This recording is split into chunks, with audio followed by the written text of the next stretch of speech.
5 deaths and 2 major prison incidents.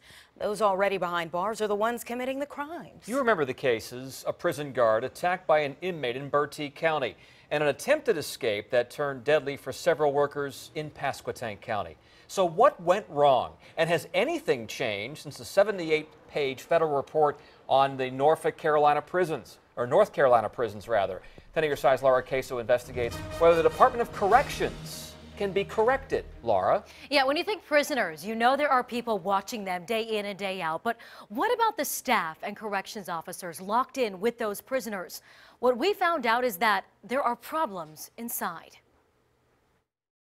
I'm just proud of her. It's a picture of Sergeant Megan Callahan smiling, the grin a permanent one. We all have a different story of Megan, and we all saw a different side of her. And the prisoners inside the Bertie County Correctional Facility knew a different side. Megan started a job as a corrections officer at the age of 24.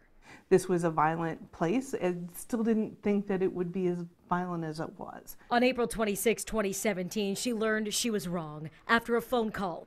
All I heard was there was an attack. Megan was killed by an inmate, a fire extinguisher to the head. Wendy says the North Carolina prison system failed her daughter, a daughter she won't see smile again.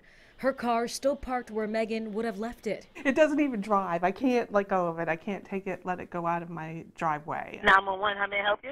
We got 3 officers that are severely hurt. They're on the ground. They beat them with hammers and stabbed them with scissors. 5 months after Megan's murder, 4 workers at the Pasquotank Correctional Facility were killed, again by prisoners. It happened in my district. It was enough for Representative Bob Steinberg.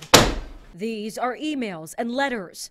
And there's tons of them here. From corrections officers fearing for their lives, he says, when they walk into prison, into work. These folks feel like they're trapped. No one knows better than the folks who were actually on the front lines and dealing with it every single day. So what went wrong inside the Pasquotank prison that led to the deaths of so many? This 78-page NIC report, which is a damning report. The federal report delves deep into issues that led up to the deaths. Most glaring, at the time of the Pasquotank attempted escape, there was a 25% staffing shortage. A shortage I've learned is still the same today. Going on to say inmates were allowed to create hiding places outside the view of cameras, doors left unlocked. Right now, management is saying everything is fine, we've got this thing under control. This thing is far from under control. So we took the concerns to management. Deputy Reuben Young calls the report fair. And his response to, are the prisons safe? What makes it safe is hiring good employees, giving them proper training, giving them the equipment that they need. But let's face it, what we're dealing with here are environments that house violent offenders. Has the report changed anything? Deputy Young's answer is yes. He says more training. They are working to correct places in the prison where there are line-of-sight issues. Pasquotank also now following the policy used for all North Carolina prisons. It can't happen again, and it shouldn't happen again, and it shouldn't have happened then.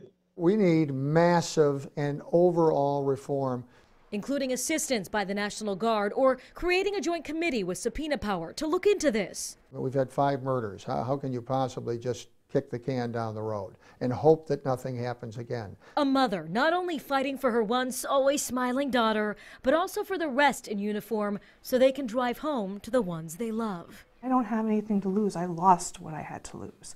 So I can have a voice in this and have no repercussions. Now, a few months back, prison officials said they were spending more than $16 million on stab-resistant undershirts and personal panic buttons, also indicating they will need a lot of money to hire enough officers to manage the state's 36,000 inmates. Deputy Young tells me he's visited Pasquotank and Bertie since he started on the job 3 months ago. Laura Caso, 10 on your side.